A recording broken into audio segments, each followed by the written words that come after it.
For the longest time, the big question has been, are UFOs real? But let's just stop asking that for a minute. Let's ask something much, much stranger. A question from one of the most respected researchers in the field.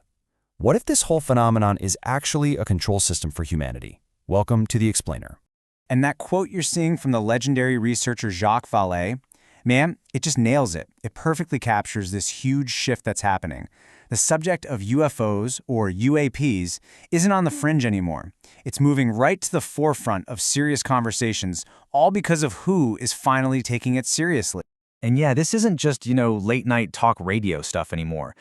This is a conversation being held, very quietly, by people at the absolute highest levels of intelligence, science, and even finance. I mean, you've got guys like Jim Simavent. We're talking a quarter century deep inside the CIA's clandestine service. He's on the record saying that, yeah, inside the intelligence world, small, informal groups have been talking about this stuff for years. They knew it was real. They just didn't have an official department to report to about it. And then, of course, there's the man at the center of our whole explainer today, Jacques Vallée. Now, this guy isn't just some believer. He is a scientist through and through. He spent over 60 years applying rigorous, data-driven analysis to this topic, all while working on NASA projects and literally helping to build the early internet. His credentials are just beyond question. Okay, so we've got these super credible people. But you're probably thinking, where's the proof, right? Is there any hard physical evidence that something is actually going on? Well, the answer to that is a resounding yes. The trail of physical evidence, it actually starts 2 full years before Roswell. So get this, in August of 1945, just one single month after we detonated the first atomic bomb at the Trinity site, a strange object crashes on a nearby ranch. That timing, that proximity, it's not a coincidence. It's a pattern we're going to see again and again. And the story the eyewitnesses told, it was just bizarre.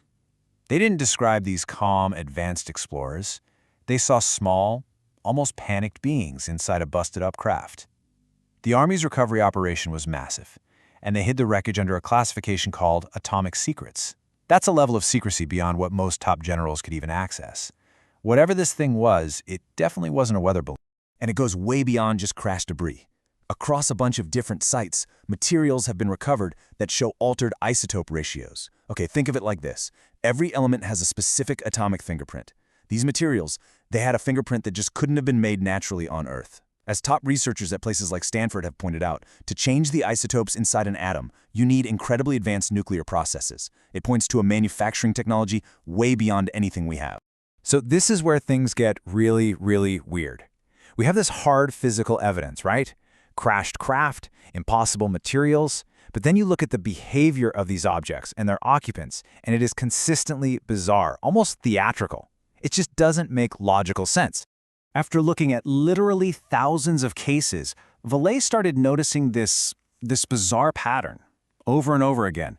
The phenomenon doesn't act like a visitor exploring a new world. No, it just appears, performs some strange observable task, almost like a ritual, interacts with the witness in some baffling way, and then just vanishes. It's like it's putting on a show, a play, for an audience of one. And all this weirdness, this consistent, deliberate absurdity, it got Vallée thinking, maybe we're looking at this whole thing completely backwards. Maybe we are fundamentally misunderstanding its purpose. I mean, what if the goal isn't contact? What if it's not exploration? What if it's something way more complex, way more subtle? What if we're not the ones being studied, but the ones being, well, managed? And that, right there, that's the core of the control system hypothesis. It suggests that some kind of external intelligence isn't visiting us, but that it's been here all along, staging these events, both physical and psychological, to gently steer our social and spiritual development. It's not about observation, it's about intervention. This quote just perfectly sums it up. The phenomenon isn't a constant, in-your-face presence, right? It's like a thermostat for human belief. It turns the heat up or down over generations. It gives us just enough physical proof to keep us guessing, but throws in enough absurdity to make sure we never reach a final conclusion. It's guiding us from the shadows. Okay, so how does this actually work? How does this thermostat operate throughout history? Well, this is where the idea gets truly radical, and you start to see a whole new picture of human history itself. So you've got these two big ideas on the table. On one hand, you have the classic ET hypothesis. Physical beings from another planet in nuts and bolts spaceships. But the control system idea suggests the phenomenon is much cleverer. It adapts its appearance to fit whatever our cultural expectations are at the time. It's like a mirror, reflecting our own stage of development right back at us. Under this theory, the jinn of Arab folklore, the elves and little people of European myth, and modern UFOs, they could all be manifestations of the very same control system, just wearing different masks for different eras. Vallée points to the miracle at Fatima in 1917, where 70,000 believers saw the sun dance in the sky. But here's the kicker. A skeptic in the same crowd reported seeing something totally different, a physical silver disk. The phenomenon showed two different faces to two different mindsets at the exact same time. And that leaves us with this really profound final thought. A really unsettling one, actually. If we are being managed, is our entire history just some kind of script? And is our current frantic push for government disclosure, is that really us breaking free, or is it just the next scheduled scene in a play, designed by an intelligence that is always 3 steps ahead of us?